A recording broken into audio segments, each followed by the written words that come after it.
kitabı ümumiyyətlə nəyə görə insan oxumur?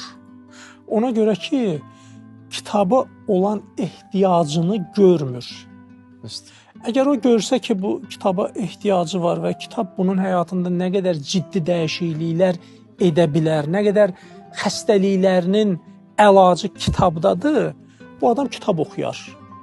Bu sadəcə olaraq dərdinin dəvasının kitabda olduğunu bilmir. Ailəsində olan problemlərinin kökünün mütaliəsizlik olduğunu bilmir.